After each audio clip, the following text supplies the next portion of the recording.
اعوذ باللہ من الشیطان الرجیم بسم اللہ الرحمن الرحیم الحمد للہ رب العالمین الصلاۃ والسلام علی محمد وعلی آلہ وسلم۔ انشاءاللہ آج ہم سورہ انبیاء کے چوتھے رکوع کا مطالعہ کریں گے۔ اس سے پچھلے رکوع کا خاتمہ اس بات پہ ہوا تھا کہ رب کریم کے جس پیغمبر نے بھی لوگوں کو حقیقت حال سے آگاہ کیا اس کا مذاق کیوں اڑایا گیا، لیکن لوگوں کی یہ حرکتیں ان دایان حق کا تو کچھ بھی نہ بگاڑ سکی۔ لیکن ایک ایسا وقت آیا کہ جس چیز کا ان لوگوں نے مذاق اڑایا تھا وہی حقیقت کا روپ دھار کے انہی پہ آ پڑے۔ آئیے مطالعہ قرآن کا آغاز اس دعا کے ساتھ کریں کہ اللہ تعالی ہم سب کو اپنے حبیب نبی پاک صلی اللہ علیہ وآلہ وسلم کا توفیل قرآن کریم کا صحیح مفہوم عطا فرمائے۔ سورہ انبیاء رکوع نمبر 4 جو کہ آیات 42 سے 50 تک ہے۔ بسم اللہ الرحمن الرحیم۔ قل من یکلؤکم باللیل والنہار من الرحمن، کہہ دیں کون تمہاری رکھوالی کر سکتا ہے رات و دن کو رحمان سے؟ بل ہم عن ذکر ربہم معرضون، بلکہ وہ اپنے رب کی یاد دلانے سے اعراض کیے ہوئے ہیں۔ ام لہم آلہۃ تمنعہم من دوننا، کیا ان کے لیے کوئی الہ ہیں جو بچا سکے انہیں سوائے ہمارے؟ لا یستطیعون نصر انفسہم ولا هم منا یصحبون، نہ وہ استطاعت رکھتے ہیں اپنی نصرت کی اور نہ ان کو ہماری مصابت حاصل ہے۔ یکلؤکم، کاف لام الف سے بنا، تمہاری دیکھ بھال اور حفاظت کرے، گارڈ یو۔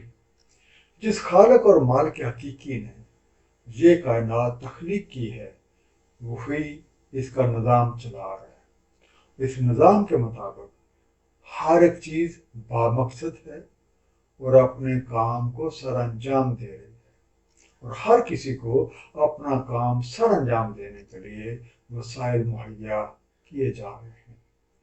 حضرت انسان میں اچھائی اور برائی کی دونوں صلاحیتیں موجود ہیں اور اسے اس میں سے کسی ایک کا انتخاب کرنے کا اختیار حاصل ہے۔